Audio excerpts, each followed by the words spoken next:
Welcome to the HMPW event on indirect cost recovery for local partners, one step closer to equitable partnerships. This event is organized by Development Initiatives, UNICEF and Oxfam. My name is Amy Kroom. I work for Oxfam as a humanitarian policy advisor, and I'll be guiding you through the event today. We are really pleased that you're here and excited for the discussion with you today. This policy issue has gained momentum over the last 18 months or so within the Grand Bargain, within the Interagency Standing Committee, and many international organizations have updated or are in the process of updating their funding policies and practices so that local actors are able to cover their indirect costs. So it's very exciting. This event is designed to help progress that change policies and practices further, and we'll be hearing from organizations who have experience of developing and implementing ICR policies. So we hope that for you in the audience today, you'll be leaving this workshop with a better understanding of how to change things within your own organization, and for local actors joining, for you to be better able to advocate and negotiate on this issue in your context. I want to start with a couple of housekeeping notes. Fran, if you don't mind sharing the screen on the slide one.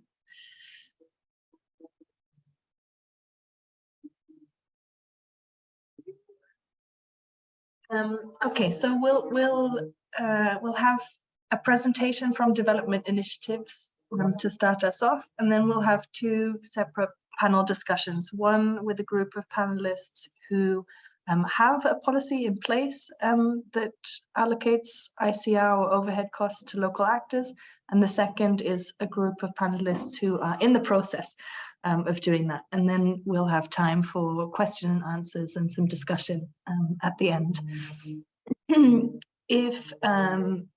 Oh, sorry, if you go back one slide.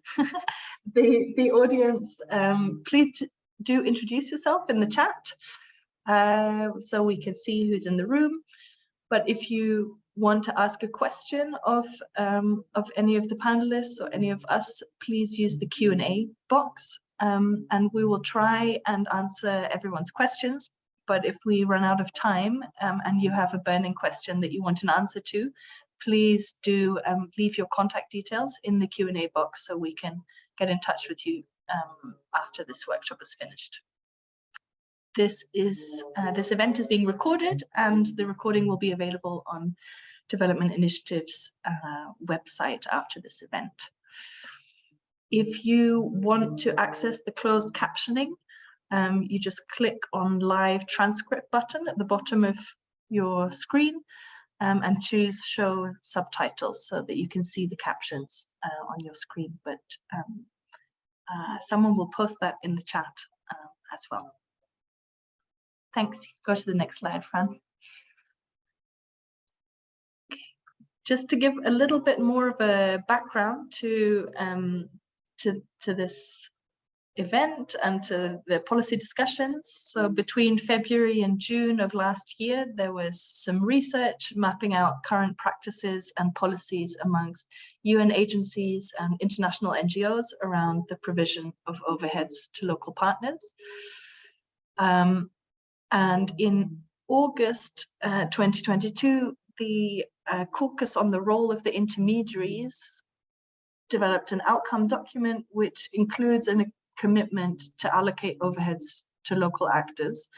This was endorsed by a number of Grand Bargain signatories earlier this year. In October, the research that I mentioned at the beginning was accumulated into a guidance document, which was published in October and has been circulated quite widely. And then this year there was further research by Development Initiatives and UNICEF on looking at the donor side of policies and approaches to overheads. So there's a number of documents out there, and you can see the progression of the work. So I'll now hand over to Fran. Oh no, sorry, we'll do a Menti first. So if you could open your browsers and go onto menti.com and put in the code for the Menti, which is at the top here. It's 18450851. You can see it at the top of this slide. And you can answer the question about how familiar you are with this policy issue, so that our panelists and have a sense of how well you will know this topic, and how they'll be able to put their interventions. Just give a minute for that.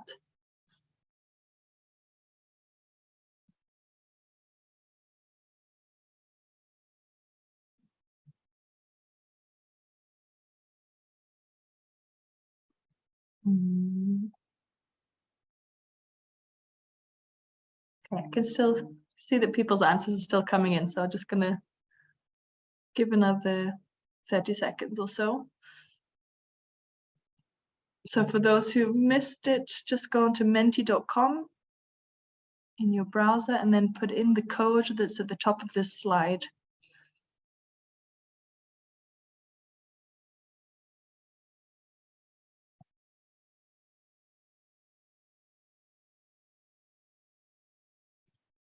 Okay, so from what I can see here, it's a bit of a mix in the audience. There are some who are really actively working on this within the organization, some who are aware, but are keen to learn more.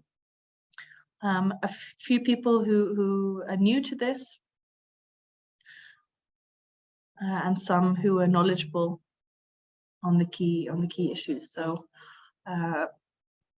a note to our panelists to keep in mind that we have quite a diverse audience in terms of how familiar they are with this topic. But hopefully Fran's presentation now will help you with how knowledgeable you are on that. So Fran, I will hand over to you for a presentation. Thank you. Great, thanks Amy, and hello everyone, good morning. Lovely to be with you. My name is Fran Gerling-Morris. I'm a Senior Policy and Engagement Advisor at Development Initiatives. It's great to see that so many of you are aware of this issue and are working on it, but it's still new to a few of you. So hopefully, yeah, this should be a helpful, quick introduction. So yeah, my job today is just to quickly set the scene for our panel discussions by explaining the policy context of this issue and sharing some findings from our recent research. I'm sure most of you know what indirect costs are. I guess the key point just we want to flag is that we're talking about those costs that can't be attributed to a specific project or a program. So unlike direct project costs or shared direct project costs, we're talking about those costs which are kind of outside of a specific program or a project. And I guess it's also important to note that there isn't a commonly used definition within the humanitarian system of what constitutes an indirect cost versus a direct cost. And organizations take different approaches. But in this presentation, I'll use overheads, indirect costs, and ICR, so indirect cost recovery, interchangeably. The issue, of course, is that local actors generally have not been provided with indirect cost funding, despite the fact that, of course, their operational needs are equal to those of international organizations. As a kind of reminder of what good practice looks like around indirect costs, from our research that we did with local and national NGOs, kind of 3 priorities were identified. So firstly, it's about providing overheads with the right funding characteristics.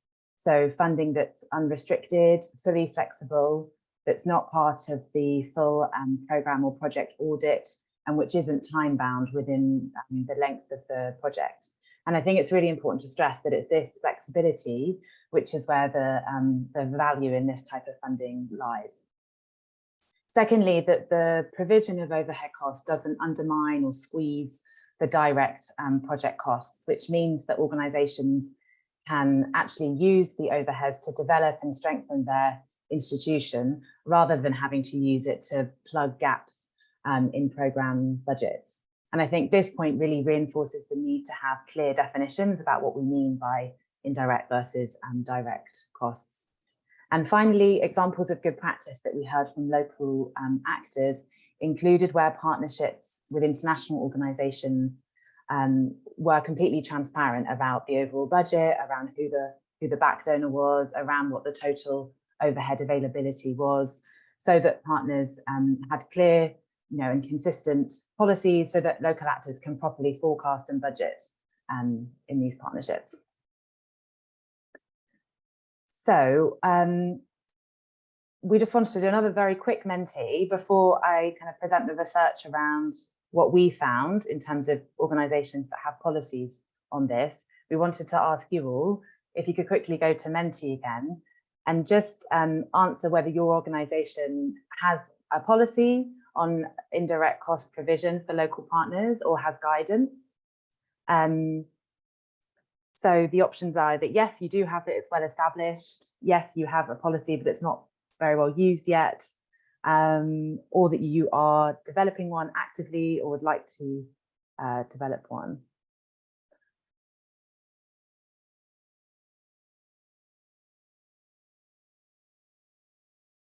So yeah, great. It looks like most organizations are either actively developing one or have a policy, but it's not yet widely used, or would like to develop one.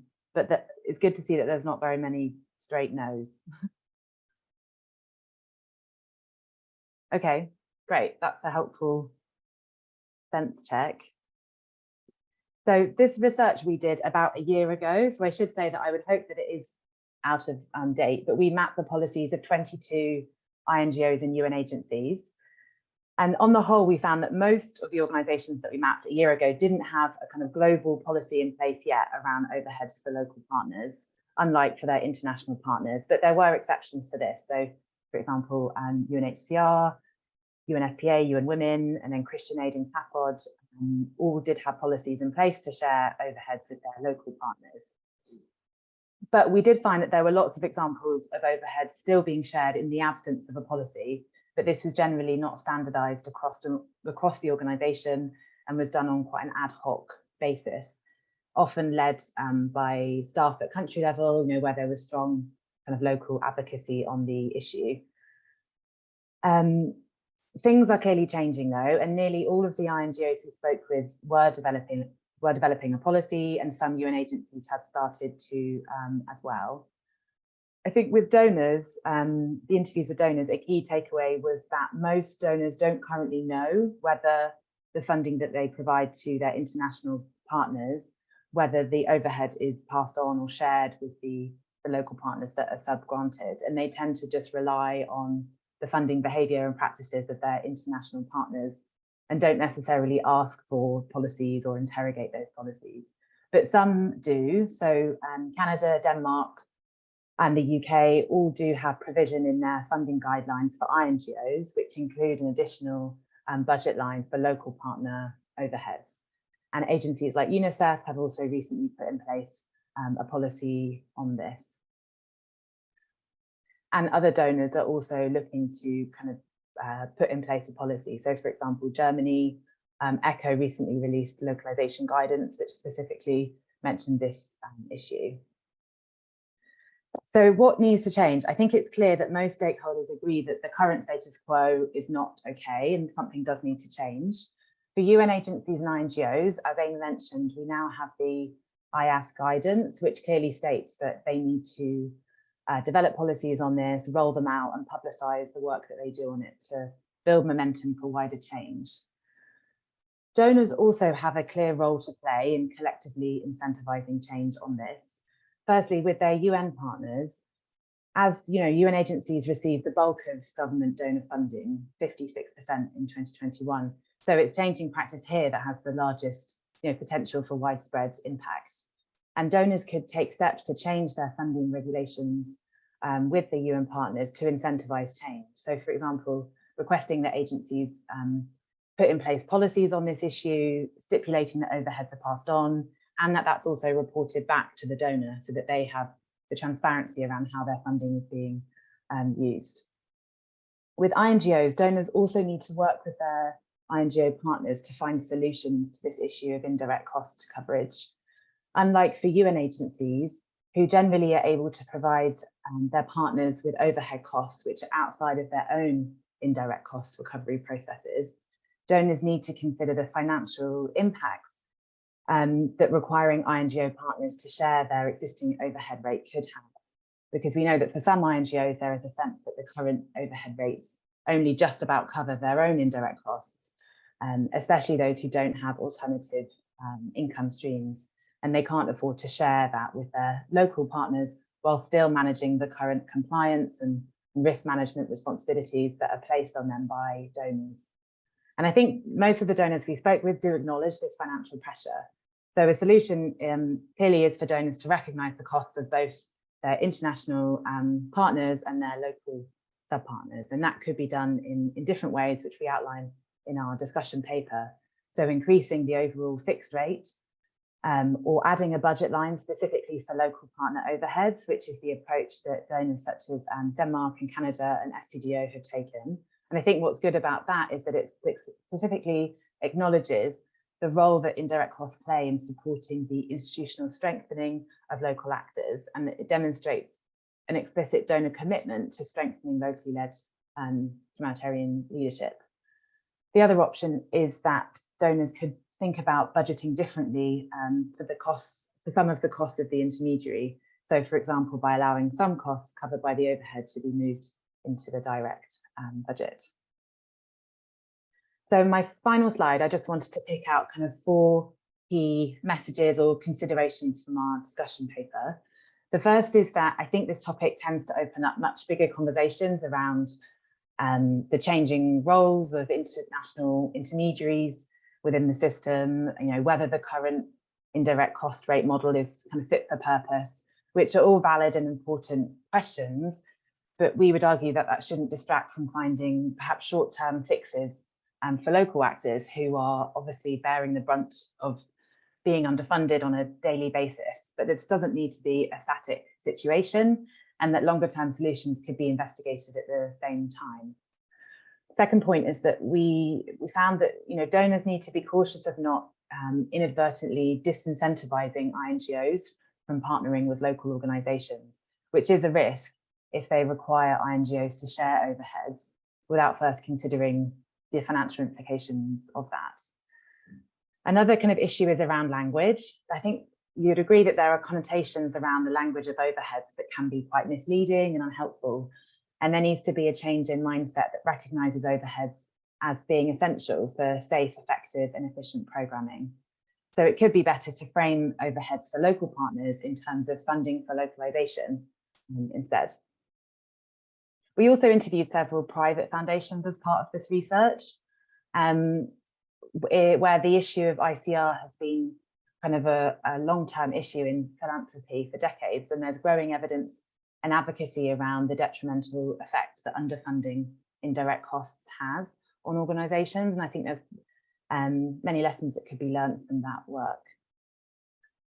So I'll stop there. I think there's one more Menti that we wanted to just do before we start the panel discussions. We thought it would be interesting to hear from you, your perspectives on what the main barriers are to providing overhead funding for local and national actors. So if you could go to the Menti and just click the extent to which you agree or disagree with these statements around what the barriers are to overhead funding for local and national actors.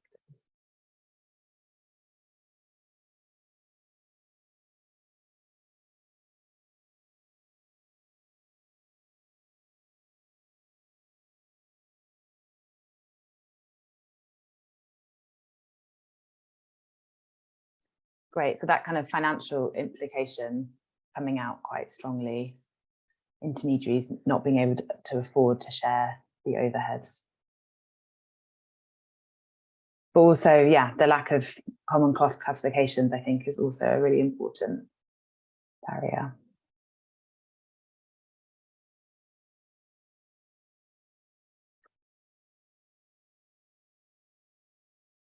Great, thanks everyone. Amy, I'll stop there and I'll pass back to you, if that's all right. Thanks so much, Fran, for the presentation, and yeah, interesting to see people's responses here to the main barriers.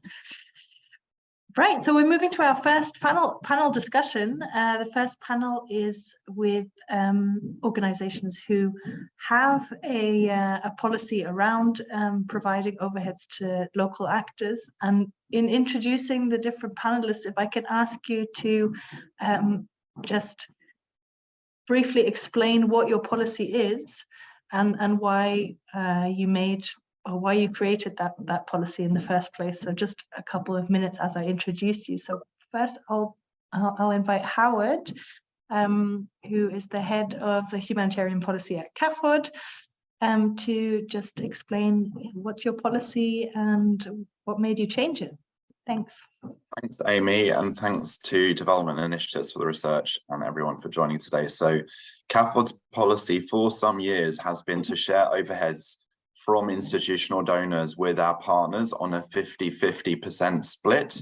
We were able, and we continue to be able to do that, partly also because 60% of our funding comes from supporters, and a good part of that is unrestricted.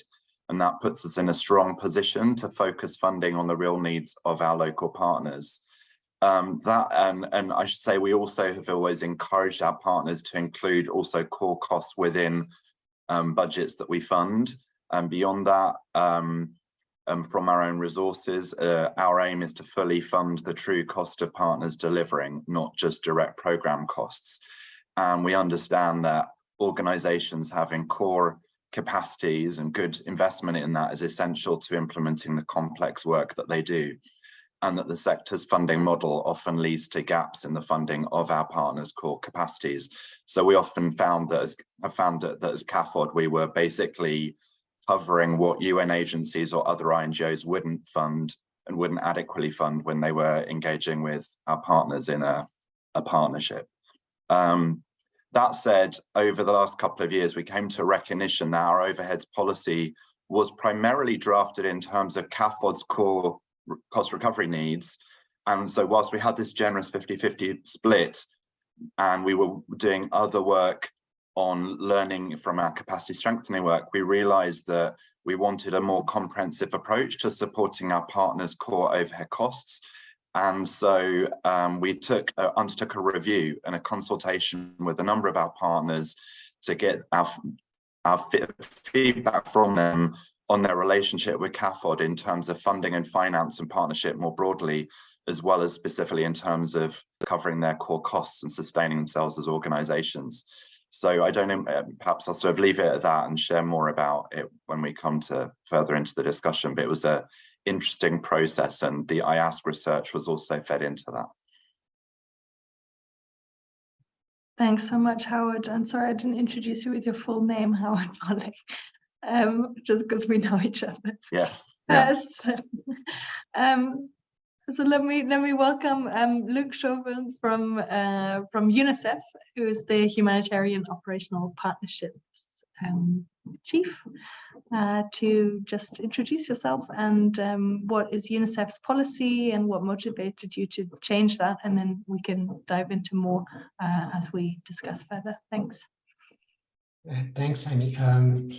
I mean, as you saw from the presentation, for us, it's really new. We came up with a new policy just recently, a few months back, and that's really as a result of obviously our commitments to the Grand Bargain, the follow-up to the World Humanitarian Summit, and all the work that we have done in the Grand Bargain Caucus on the role of intermediaries, where we were participating, as well as our role as the co-chair of the IAC Task Force on Localization. So clearly, we had made commitments in that framework, so we needed to walk the talk, and that's why we have come up with a the policy which is now in place. So what we're going to do, what we are now starting to do, is to ensure that we can advance 7% of overhead costs to local partners, and that's in line with the IC guidance. And at the same time, we can also allow for 20% flexibility in budget implementation at the activity level.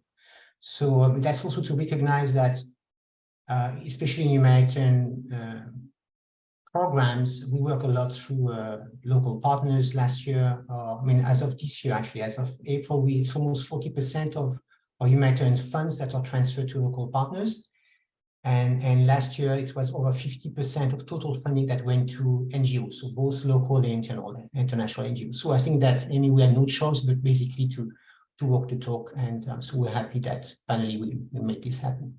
Back to you. Thank you, and congratulations to changing that policy.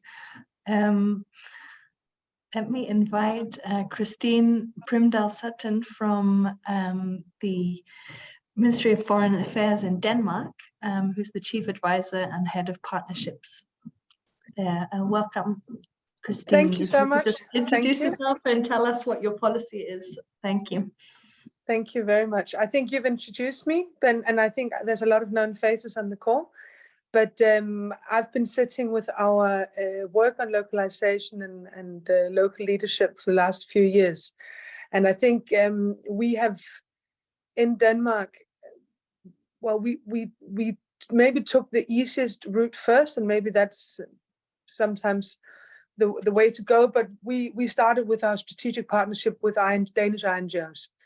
And that's where kind of our first big strides towards more localized and funds and quality funding to local actors has begun. And in our current partnerships, in our strategic partnerships, the administrative guidelines and the guides guiding this allows our partners to pass on 7%, as also mentioned by Luc, onto their local partners. There's a lot of other flexibilities in those funds that allow our INGOs to pass on quality funding to the partners. It's a multi-annual 4-year funding with a 30% unprogrammed and quite a lot of different flexibilities. But the whole point of this has also been to push the 7% to local partners. We're still finding out how to do this better and what more we can do. And this is still only for our partnerships within civil society partnerships. We have, of course, also organizational strategies and strategic partnership agreements with the UN. And that is less specified what our expectations are. We still kind of lean against what they themselves choose, because it's either core funding or fairly softly earmarked. Yeah.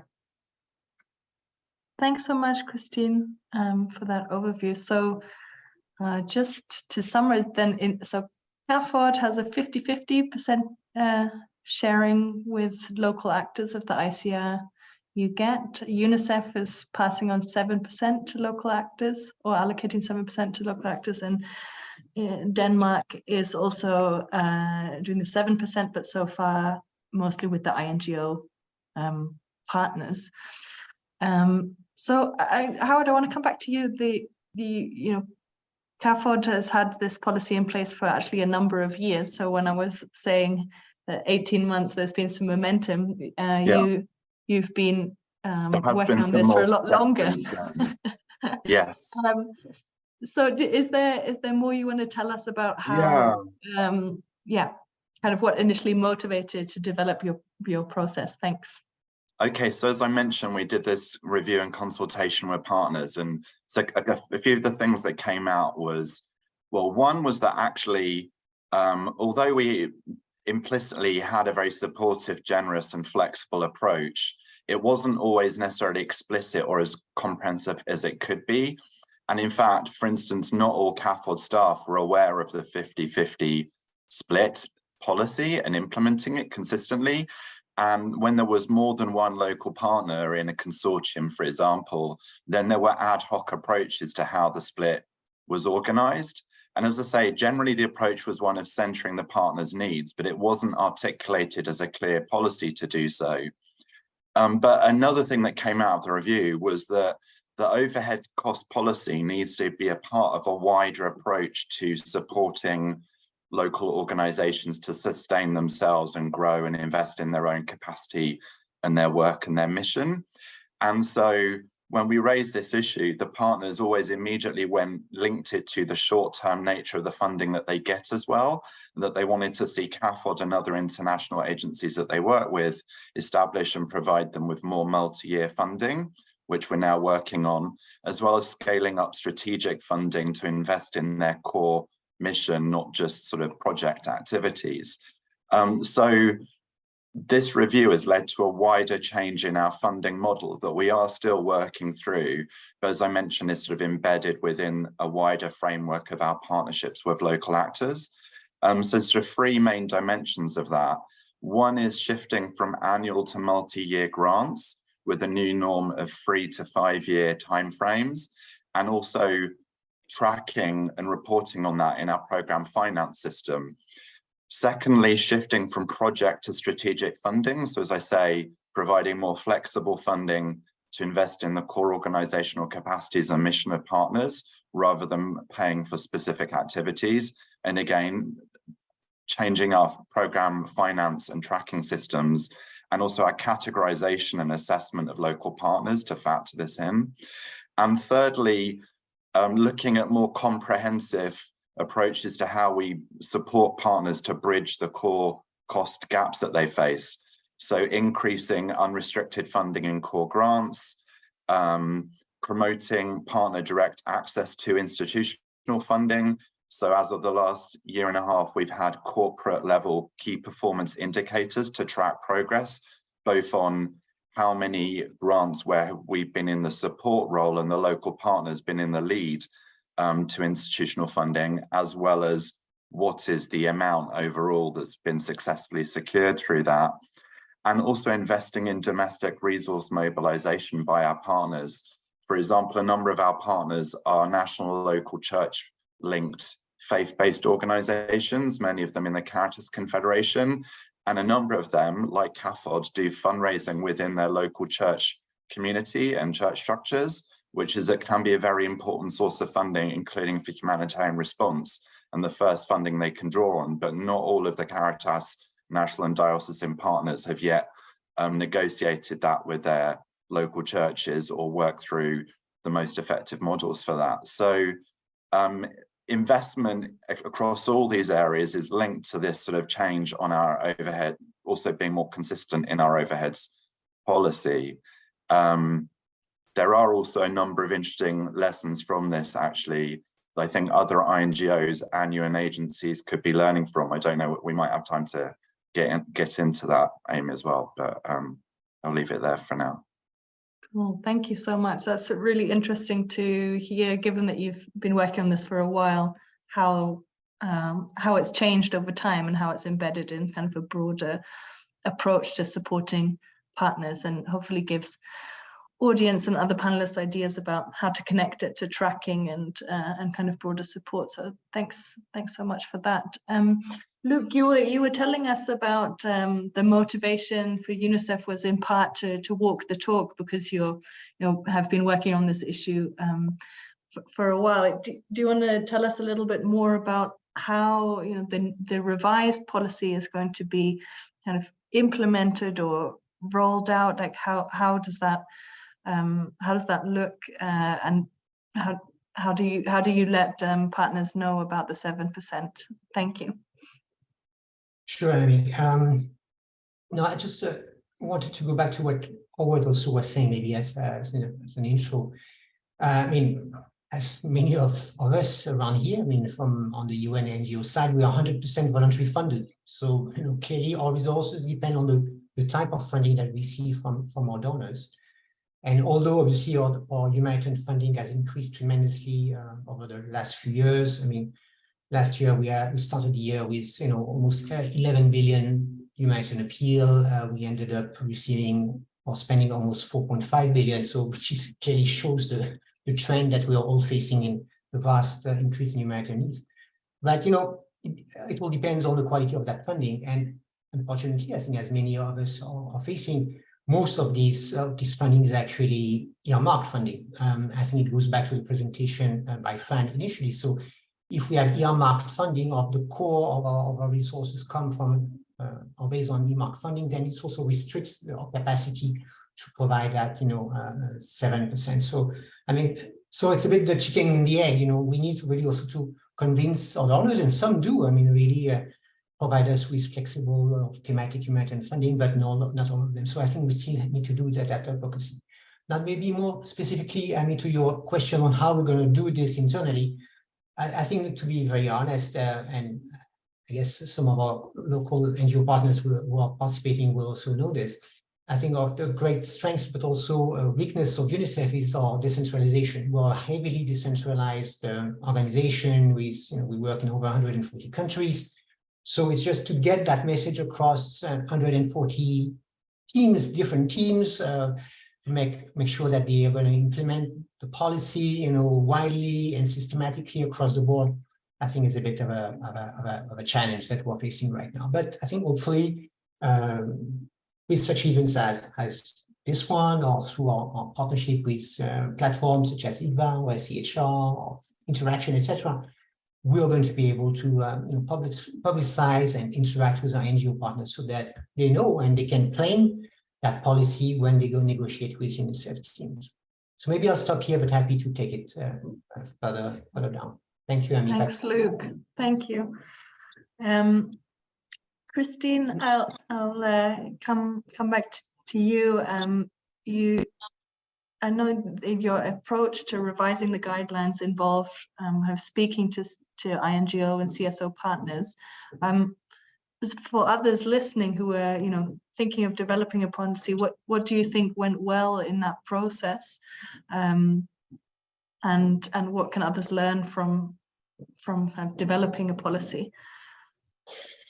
Thank you so much. Well, I think we have, from the get-go in the development of our current strategic partnerships, which was a longer process of maybe a year and a half before we actually got to the point where we had the partnerships in place, had a group of NGOs supporting us in trying to figure out what are the most important areas to look at. So we've had some of our, well, I'm sure people even on this call from our different Danish INGOs that are all very good at a lot of these issues and really know they've got donor funding from many sides and know the issues very well on the ground, had them guide us and help us.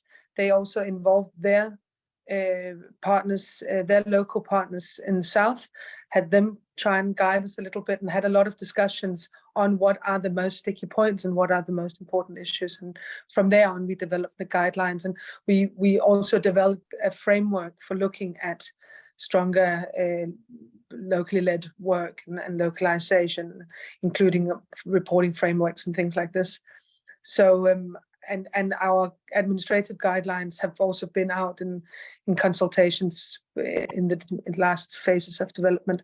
So I mean, I could still wish, of course, that there was that we would have been able to discuss them more with local partners. I think that's something that we would like to do more going forward. One thing that we've been trying to do is to keep the accountability strong. So we do partner dialogues in partner countries.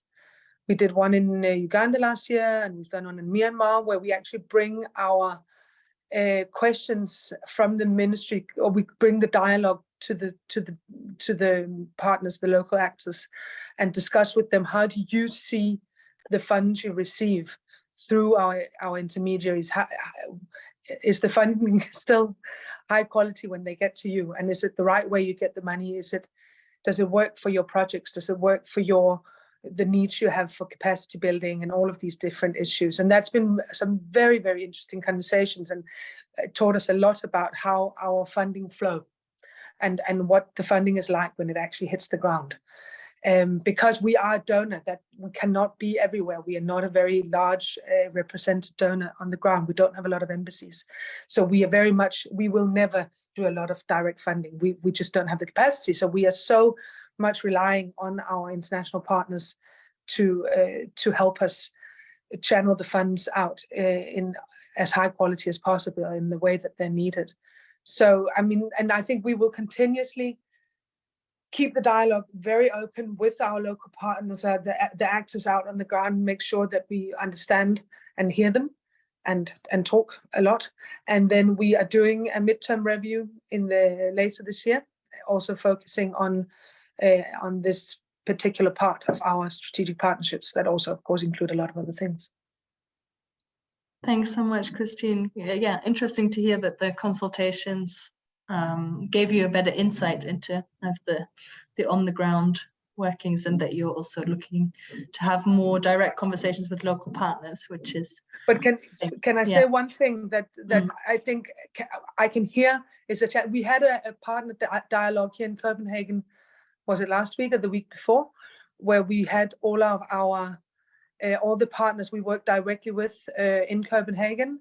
The INGOs, the UN partners, everyone was gathered. We were around 50 people discussing actually this and other issues related to localization.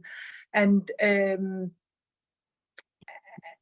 think we can see that we really need to stay on top of this dialogue. We need to keep moving. Things change constantly, but we can also hear from our partners that because they receive money from very many different donors, all with different strings attached, all with different requirements, the fact that we provide maybe 10% of an organization's funding doesn't mean that they are then able to channel that 10% out in the way that because it's all part of a bigger calculation of money and how it flows. So I think we also have a very big responsibility as a donor to make sure that our other donor colleagues follow in the same direction, because else, I mean, it doesn't make much of a difference. Thanks, Christine. Yes, I think the importance of coordination and system-wide changes is such a good one to bring up. I had so many questions, Luke, Howard, and Christine, for you, and I think it was overambitious to have written this many questions. So I saw, Howard, your hand went up briefly. If you don't mind, I would like to first have this video intervention. So we have another panelist, but it's someone who has pre-recorded their contribution. It's Hamza Al-Gabra from B&Z. So if we can just listen to them now, that would be great. Thanks.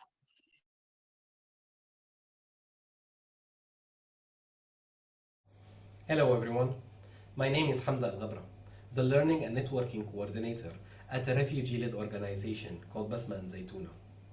I wanted to seize the opportunity and address the overhead issue that many organizations have been suffering from. For years, local organizations have been facing many difficulties with budgeting overhead costs within their project's funding, because donors might be concerned about the capacity and effectiveness of local organizations to manage overhead costs, or simply that the resources may be misused or wasted. There may be a lack of understanding or appreciation for the importance of overhead costs and the role they play, and ensuring that organizations have the proper infrastructure and resources necessary to carry out their work effectively. For years now, Basma and Zaytuna has been a long partner with the Catholic Agency for Overseas Development, CAFOD, and they have been one of the major supporters to our organization when it comes to overhead. This overhead helped us with responding to work-related emergencies, covering salaries, and providing staff with the necessary training. I would like to convey a message on behalf of my organization and other local NGOs.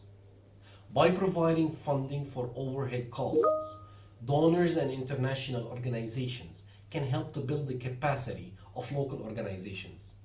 This is not only to help to ensure the effective implementation of the humanitarian projects, but also help to strengthen the local organizations and the communities they serve. Basma and Zaytuna has evolved from being a national NGO that is always a sub-grantee to an INGO on funding from institutional donors. Now we have evolved into an organization that has been able to directly access funding from institutional donors, including the EU. To make this shift, a wider process of investment in Basma and Zaytuna's organizational systems and staff knowledge and experience was essential, including being able to budget and account for core administrative and management functions like financial management and administration, safety and security, and so on. Basma and Zaytuna's ability to do this grew through its own investment in its organizational development, but also through multi-year partnerships with INGOs like KFOD, who have provided supports to those efforts. In the end, providing funding for overhead costs is an investment in the long-term impact. By supporting the infrastructure and resources necessary for effective implementation, donors and INGOs can ensure that their investment have the greatest impact and make a lasting difference in the communities they serve. Thank you so much. Thank you. So I think that was very clear about the benefits of provision of overheads and what has allowed them to do. So we'll be thanking him for his contribution on email. I hope that gave a different perspective for this panel discussion. So I'm sorry, in the interest of time, I have to move to the second group, but Howard, hold your thought and we'll come back to it in the discussion.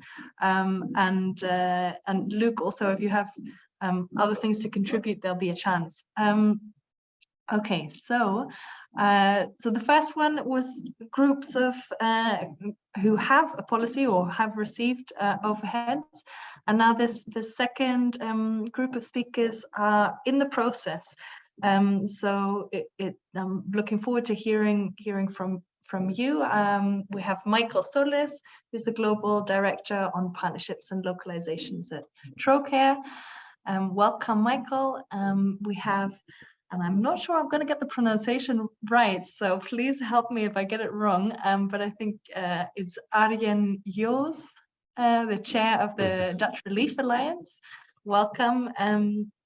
Good that you can be here. And then we have also Father Andriy from Caritas Lviv joining us, and we have some help with the translation here as well. Welcome, we're glad you could be here. Okay, so maybe Michael, I could come to you first, just to explain a little bit what is the policy that you are developing.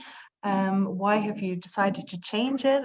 You know, why is this an important issue for you, for Trocare? Great, thanks, Amy, and thanks everyone. So a few months ago, I suppose we were still in process, yeah, but now we are out of the process and we actually have a policy, which is great, and it went into effect last month. So we've just started implementing that policy, which we think is a great step for the organization, for promoting more equitable partnerships and more transparent partnerships. It is very similar to CAFOD's policy, to Christian Aid's policy, in that we are sharing 50% of the indirect costs that we receive with partners across all donor grants. This includes development funding as well as humanitarian funding. And of course, this is where it's permitted by the donors. If a country office or program isn't able to do this, or they need to request a derogation and explain why.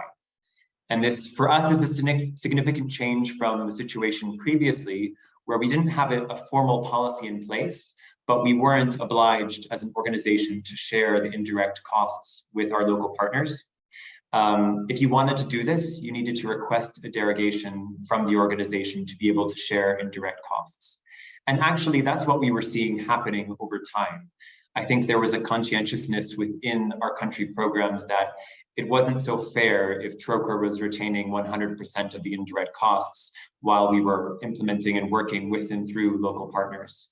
So we saw increasing amounts of derogations coming from the country programs in order to be able to provide indirect costs to our local partners.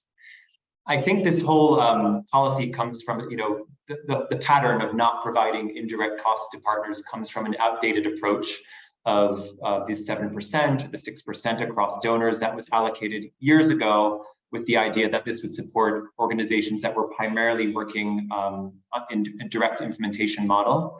But I think we've seen that this is outdated. It doesn't work. It needs to change.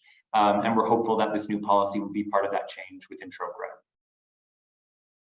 Thanks so much, Michael. That's really interesting to have flipped the kind of onus around so that people have to justify why they're not doing it rather than justify why they want to do it. Thanks, and congratulations on the new policy. Sorry, I I misrepresented you in the questions. Argan,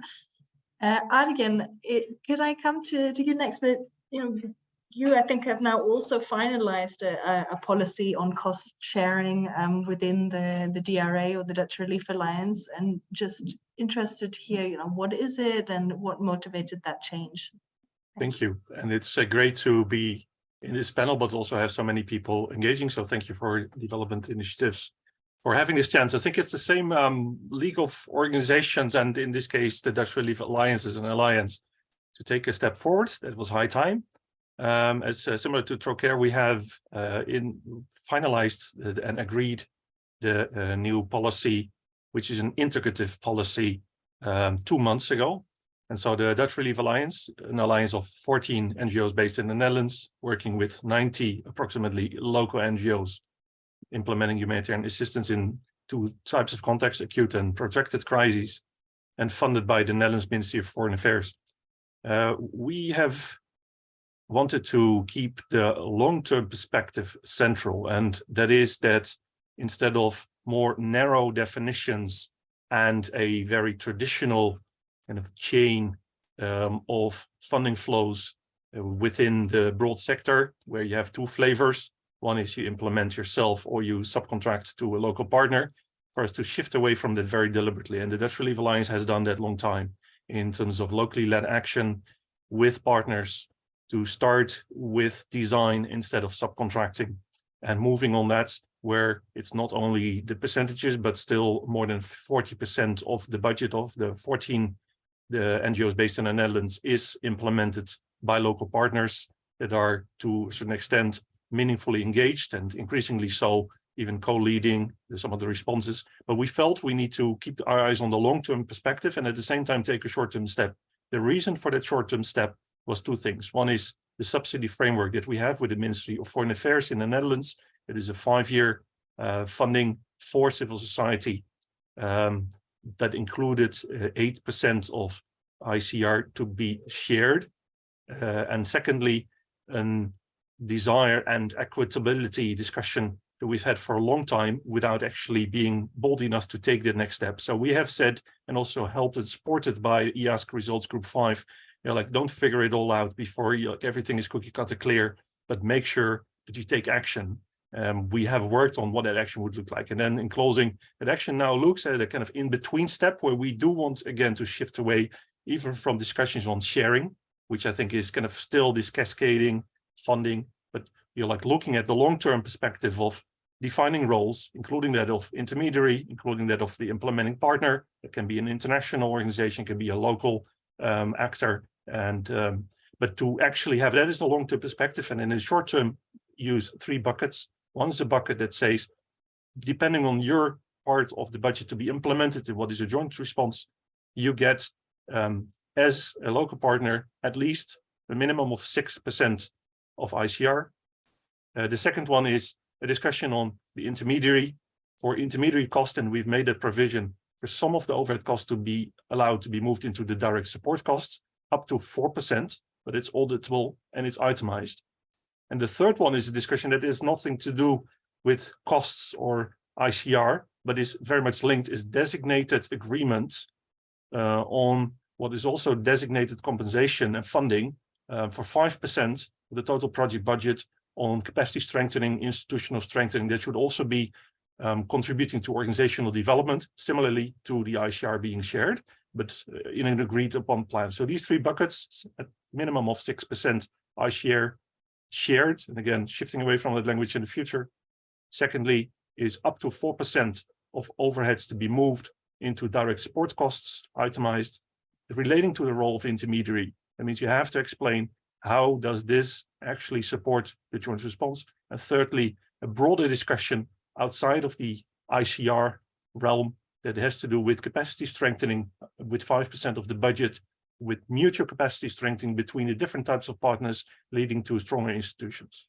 So that's the policy, and we've taken that step. It had to do with the CEOs being involved and CEOs of the Dutch organizations, particularly being bold enough to take that step, the ministry to really push and support us, and also a local advisory group that we have to speak into that and actually say, we do need at least 5% of ICR to be shared in that type of, let's say, old-fashioned language, and for us also to have further discussions over the future to get to this new kind of structuring and understanding of roles and the cost covering that is required for these roles.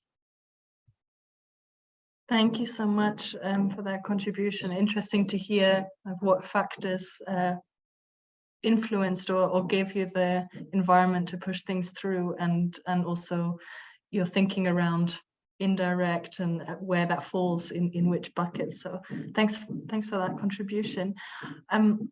Father Andrew, I would like to ask you to come in. I mean, as a local actor, you know, how often, because now our discussion has been so much about the policies, the new policies that exist, and how things are changing, but of course for many local actors that change has not yet had an impact necessarily. So how often do you receive overhead costs from international actors, and what's that impact been of receiving it from different partners?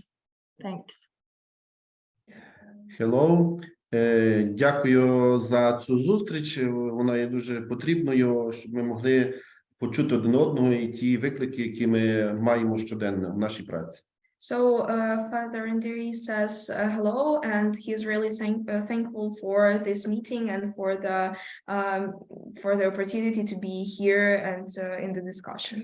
Діяльність фонду передбачає створення та реалізацію соціальних благодійних пожертв, благодійних проєктів. Для цього ми зазвичай звертаємося до іноземних донорів та грантодавців. Здебільшого фінансування проєктів передбачає наявність адміністративних витрат, проте сума коштів є зазвичай недостатня для повноцінної роботи організації. Відтак, відсоток наданих коштів в загальному бюджеті варіюється від 0 до 7%. So we have a little bit prepared to this, and our activities in our fund involve the creation and implementation of social and charitable projects. For this, we usually turn to foreign donors and grant makers, foreign Caritas organizations, other non-governmental organizations, and state governments. And for the most part, project financing involves the percentage of administrative costs, but the amount of funds is usually insufficient for the full-fledged operations of the organization. Therefore, the percentage of overheads in the general budget varies from 0 to 7%, which is really low. Натомість потреба у такій допомозі критично важливою у питанні забезпечення існування неприбуткової організації, зокрема і тому, що існує низка факторів. On the contrary, the need for such assistance is critically important in the issue of ensuring the existence of non-profit NGO, in particular because there are a number of factors which are below. Наприклад, діяльність нашої організації передбачає оплату оренди, офісного приміщення, комунальних послуг, поточних ремонтів, приміщень, транспорту та обладнання, щодо яких у державі наразі не впроваджено механізм лояльності чи компенсування такого роду витрат для благодійних організацій. So, for example, the activities of our organization include payment of the rent for office space, utilities, current repairs or premises, transport and equipment for which the state currently does not have a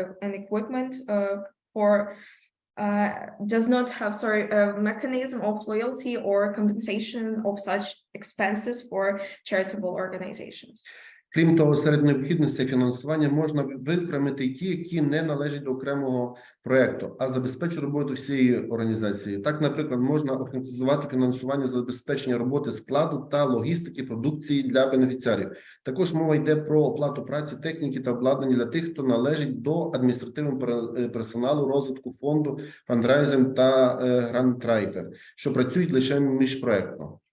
In addition, among the financing needs, it is possible to single out those that do not belong to a separate project, but ensure the work of the entire organization. So, for example, it is possible to describe the financial support for the operation of the warehouse and the logistic of products for the beneficiaries. That's about the humanitarian part. Also, we are talking about the payment of labor, equipment, and equipment for those who belong to the administrative staff for the development of the fund. For example, PR, SMM, fundraiser, and grant writer who work only for an inter-project basis. Крім того, не можна забути і про формування фінансового резерву та так званої подушки для провадження проєктів фінансування, яким тимчасово чи фінально припинено, та для продовження яких ведеться пошук ресурсів. Для того ж, часто про відсутність можливості продовження основного фінансування актуальних проєктів ми, як реалізатор, дізнаємося надто пізно, аби до завершення знайти необхідні ресурси. Хочемо зазначити також, що криза негативно вплинула на розмір особистих пожертв українців. So, in addition, we cannot forget about the formation of the financial reserve, the so-called cushion for the implementation of projects, the financing of which has been temporary or finally stopped, and for the continuation of which resources are being sought. In addition, we as implementers often find out about the lack of the possibility of continuing the main financing of current projects too late to find the necessary resources before completion. We also want to note that crisis affected negatively the personal donations from Ukrainians. В умовах воєнного стану ми не можемо розраховувати на підтримку з боку держави, адже війна та криза зумовлюють перегляд пріоритетності розподілу коштів. Відтак, на перший план цілком ґрунтовно висувається забезпечення обороноспроможності армії.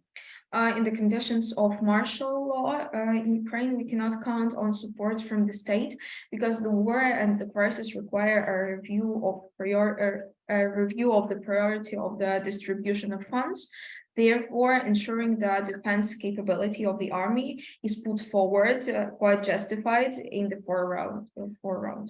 Таким чином, потреба в накладних коштах є надзвичайно вагомою для благодійних неурядових організацій, тоді як розмір такого фінансування від донорів жертводавців недостатньо. So, thus, the need for overhead funds is extremely important for charitable NGOs, while the amount of such funding from donors is insufficient. Все. Yes, that's all.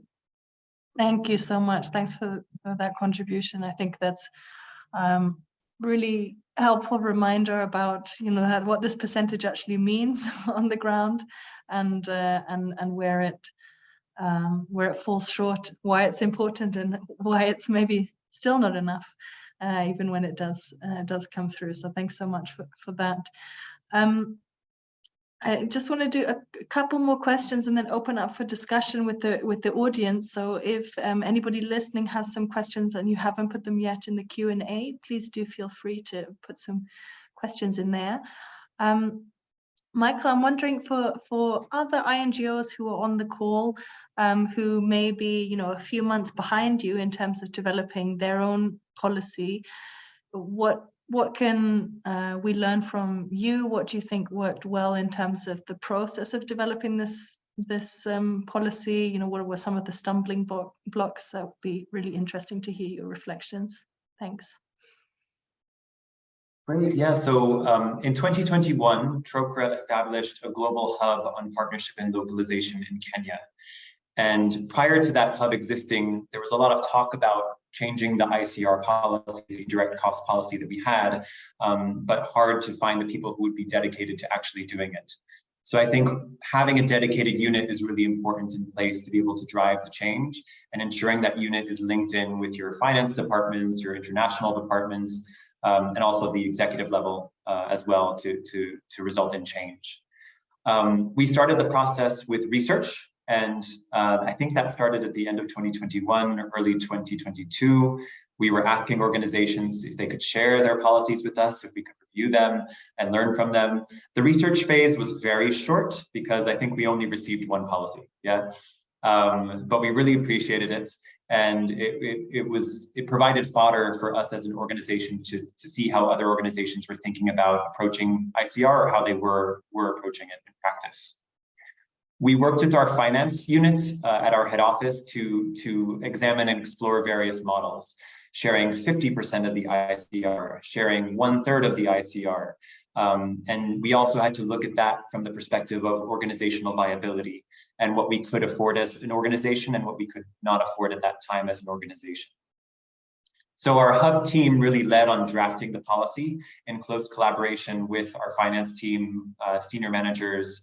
We shared this policy with country directors at an annual global meeting, and we received feedback from them, and we updated the policy and then submitted it for formal approval in December 2022 when it was signed off on. What we did feel, maybe one last bit of advice that we felt that was helpful, was a high degree of organizational buy-in at all levels, from the countries, of course, from the partners who had been telling us and through surveys and through different meetings that they were interested in us sharing the indirect costs with them, with our finance department, with our head office, all the way up to the CEO of the organization, which really enabled a smooth process that we were able, from start to finish, more or less within 9 months of starting to draft, we were able to conclude the process and then start implementing. With the caveat that we have to review the policy within 9 months, see how it's going, assess the kind of the hits that we're taking in terms of our income that is going now to local partners, to see the loss to the organization as TROCRA, and see what this means for us in financial terms, but also framing it as a gain for localization and for more equitable partnerships with our local partners. Thanks so much. That's really valuable advice, and I hope we can all act on it. Thanks. Interesting, you know, the initial research of asking for people's policies. Maybe for those of us in the process now, they might receive more than one, which is great. Father Andrew, I just want to come back to you and just see, is there, you know, what would you like to see in terms of change from UN agencies and INGOs? I know you spoke to it a little bit in your answer already, but if you want anything else to add that you want those of us on the call here to hear in terms of what you want to see, that would be great.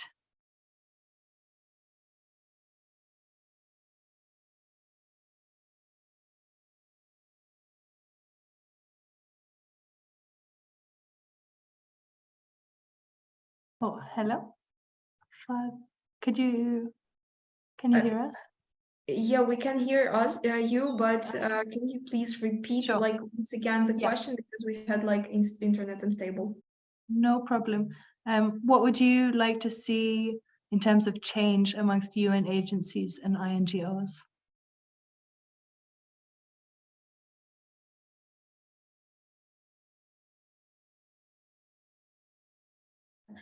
So if I understood you right, you're asking about what we want to say to the organizations, yes, the donors.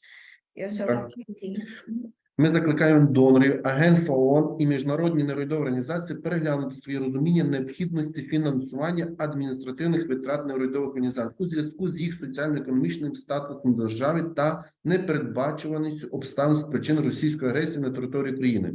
На додачу ми б хотіли заакцентувати на важливості розуміння донорів специфіки нашого законодавства, зокрема закону про працю та неможливість найму штату заднім числом. Ці труднощі часто виникають внаслідок затримки надходження проектних коштів.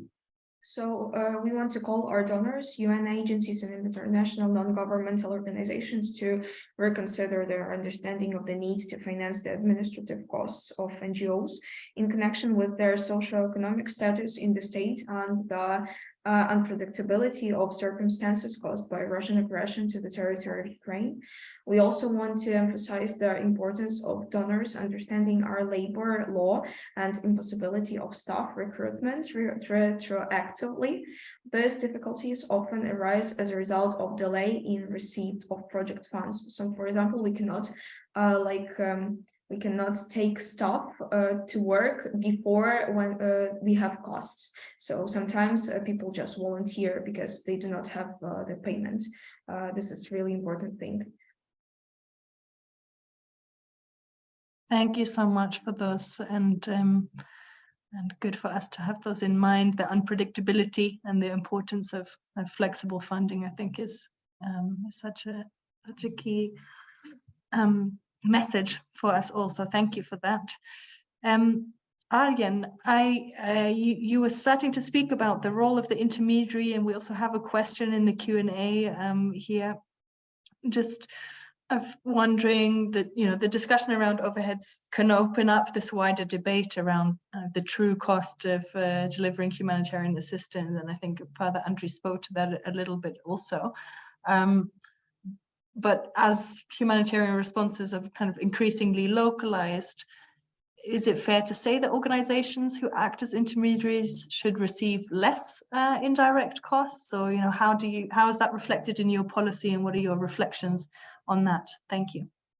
Great question. And the question of less is always less compared to what. And so for our specific situation, we've also had a conversation with our donor and partner, the Ministry of Foreign Affairs in the Netherlands, that 8% of maximum of 8% ICR for anyone, regardless of how it is being shared, is in most of the humanitarian context insufficient. We know from long-term development programs that we, like somewhere between, let's say, 12 and 15% cost of doing business would be realistic, depending on definitions and depending on context. So it is fair to say that there isn't a credible rationale for having that very differently in the case of humanitarian fragile context in terms of operating conditions. So there's three keywords that come to mind, and I'll close with that very briefly. It is sufficient, it should be equitable, and it should be role specific. And then your question, you're like very much focusing on the intermediary. So the question is, what costs do come with that role? And you're like, who's bearing the cost? And again, with this longer term perspective, we think sufficient. In our case, the answer is no. The current compensation mechanism and the ceiling of 8% is not sufficient. So that's therefore we have taken the up to 4% of intermediary costs from the direct support cost and are allowed to do so. Then a role specific is in, I think it should start with the role. I saw the question also in the chat on the 50-50. You're like, if there is kind of like a larger percentage of it, the implementation and also the cost on the ground being borne by the local partners, then that should be considered as the basis. So you're like really looking at that role, then also so specific to the role, sufficient, but also equitable. And I think that is, you're like the real start of the conversation. What is an equitable compensation to cover all cost of doing business for people in need? And I think that's where the conversation should start. So in our view, it should not necessarily be that intermediary costs should be reducing or should be different. It should be starting with a conversation on risk. What is the role for an intermediary? Which components do it have and which costs do go with it? And then look at which partners do receive these costs and the coverage for it.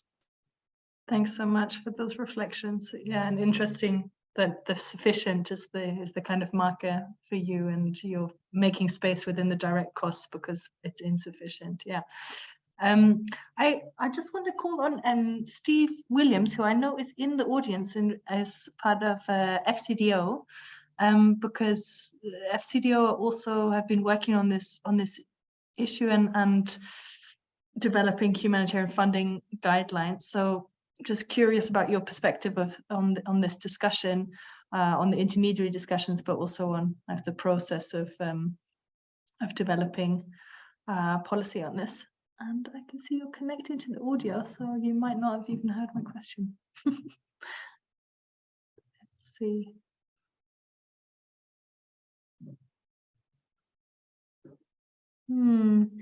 Lost sound. Okay.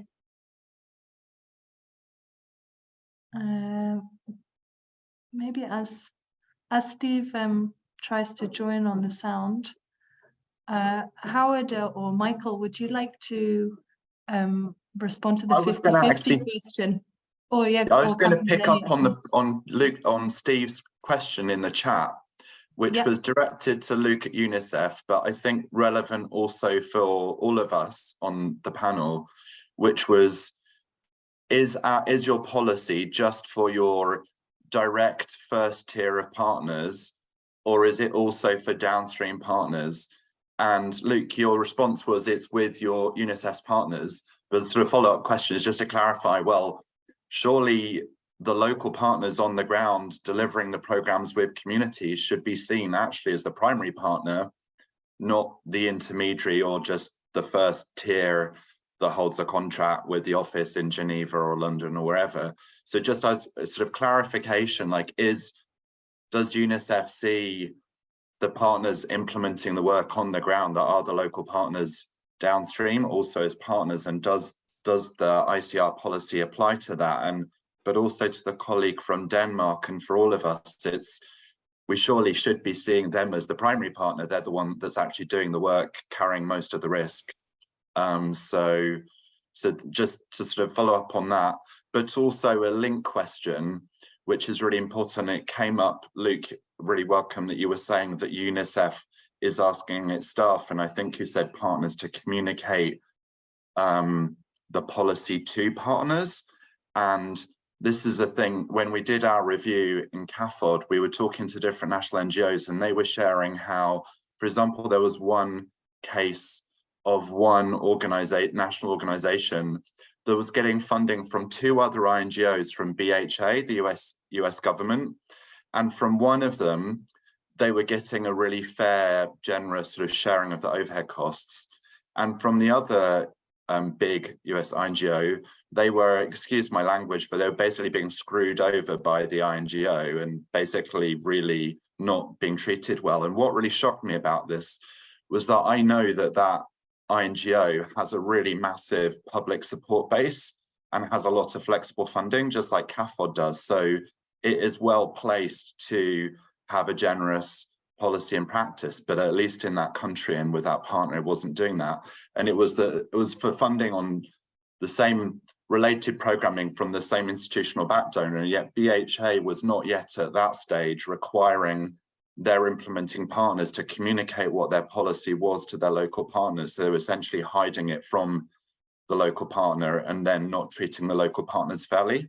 So it's sort of 2 interlinked questions, like, do the policies yet apply all the way down to the local level? Because if they don't, then I don't think the job's done yet. The policy needs more work. And also the communication and transparency, so that those local partners know what they're entitled to. And as you were saying, Luke, can then negotiate with it with UN or with other partners involved. Yeah, thanks, Howard, for those reflections. And yeah, I think, we'll have at the end also some time to think about next steps. And to me, one of those is, making sure that all of the policies that are in HQ are actually well known across the organizations and by partners. But Luke, I want to invite you to reflect on or to answer what Howard was saying. And there was a question also in the chat around, a lot of our conversation today has been on NGOs and international NGOs, but international NGOs receive significantly less of the overall humanitarian funding than UN agencies do. So I have reflections on the importance and next steps for UN agencies to develop and roll out policies on this. So Luke, and then Steve, welcome. I've seen you've joined, so we'll come to you after Luke has spoken. Thanks. Thanks, Annie. And Howard, I think I just answered, or I tried to answer to your question, so it's clear. For us, it's clearly about our contractual obligations. So it's basically the agreement that we will sign with our NGO partner.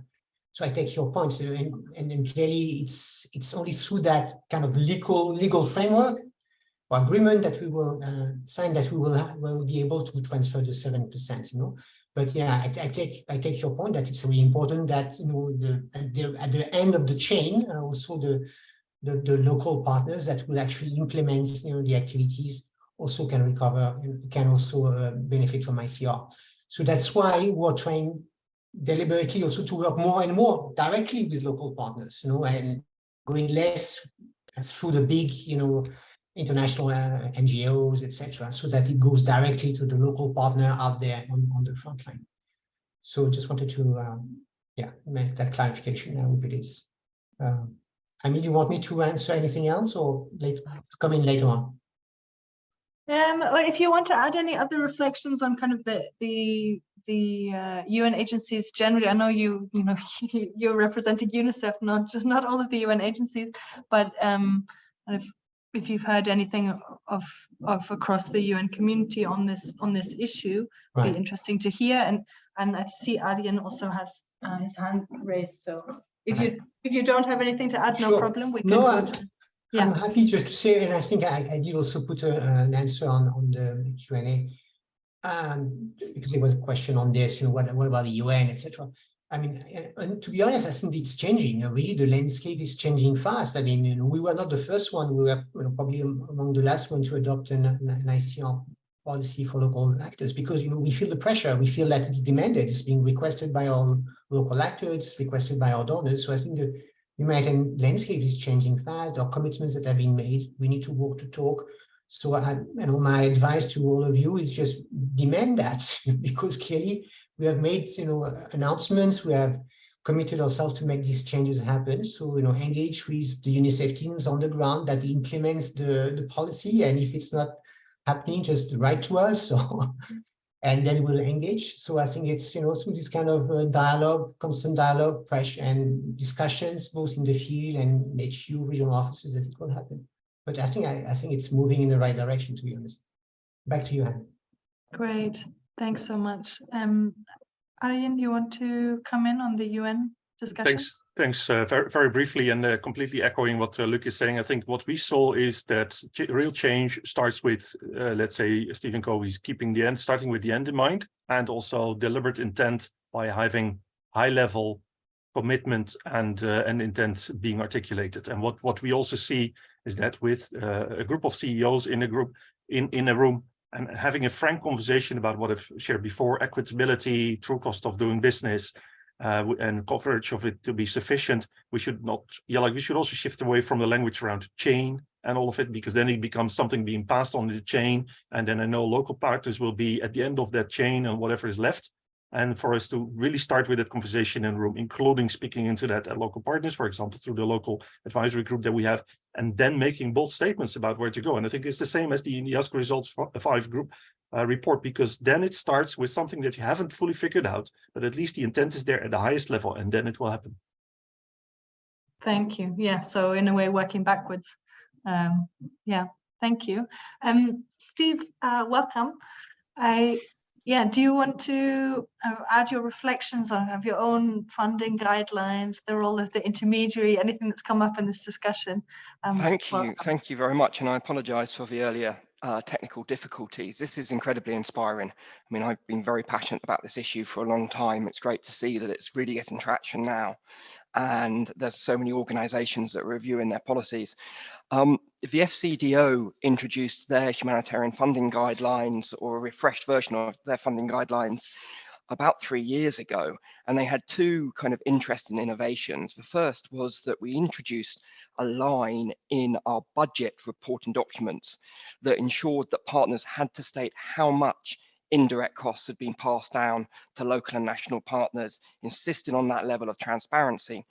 The other thing is we introduced something called localization, support and admin cost, or LOSAC, as we describe it, which essentially says lead organizations, normally international organizations, can get their full overhead costs, but then downstream local and national actors can get the same percentage of overhead costs from a different budget line. So essentially we're ensuring that the lead organization got their full overhead costs, but there were funds available separately for downstream partners' overhead costs as well. We're very, very pleased that we got this signed off. I'll put the link in the chat in a moment. Everyone can go and look at them. The major challenge we've had is a bit like Luc was saying with UNICEF. The FCDO is a very decentralized animal. So a lot of our kind of country offices don't know that these guidelines are out there. They don't know that there are these policies in place which allow for this extra additional funds going to local and national actors. So I would really encourage everyone who is working at the country level, if they're in contact with the FCDO, to remind them that these funding guidelines are available. And if they've got any questions, you're welcome to put them in contact with me. If I may make just a couple of comments. I think this issue of language, which has been touched upon, but I'd really like to kind of underline it, is so important. I think one of the difficulties I've had talking with other donors is the confusion about what overhead costs are. There's, a lot of people use overheads, indirect costs, admin, additional costs kind of interchangeably. And I think it's important for us to be very clear, and for everyone to be very clear when they're talking with donors. When we're talking about overhead costs, we're talking about unrestricted funds which are given for non-project specific costs. Okay, and often I found, particularly during COVID, this conversation, these definitions became very blurred because people were saying we need extra indirect costs for PPE and to get access to insecure areas. I thought that was an invalid argument, because if you need additional security to go into an area, if you need PPE to prevent against COVID, those must be covered by direct costs. Indirect costs are those additional costs which aren't project specific. So that's one point. Secondly, with our what we call the LSAC policy, we call that, to use a slightly clumsy English idiom, you know, you have your cake and eat it policy, because we're allowing lead organizations to have their full overheads, but then also providing additional funds for downstream partners. I think at the moment that is right and correct. I think the funding environment for international organizations is very tight and costs have gone up. However, I also think we need to be very honest with ourselves that if we're genuinely on a trajectory whereby we're passing power and decision making to local and national actors, there will have to be a process where support and funding shifts from international organizations to local organizations. So those costs going to international organizations will necessarily have to reduce over time. Now, I don't know if that's going to, you know, this process is going to be a 5-year process or a 10-year process or a 15-year process, but we need to be honest about the trajectory that we're on. And I think international organizations need to start thinking about how they're able to operate on lower overhead costs. But yeah, thank you so much for organizing this session. It's really inspiring, and it's great to hear everyone's ideas and all the policies that they're reviewing and implementing. So thank you. Thanks so much, Steve, for those reflections and kind of bringing a different perspective into the conversation. So we're at the end of the session. I want to just end, because we've started to hear different ideas about what should happen next, what we all need to do next, to just do a final Menti for also those of us who are organizing it to you know, have some idea of what we should be focusing our energy on moving forward. So this is what should we do next? I hope you're able to access the Menti. Fran, is that already people's responses to this question? Yeah. Yes. Yeah, I think some people were able to already answer, which is great. Okay, excellent. Okay, so those of you who haven't put those in, I'll just give you a couple of seconds.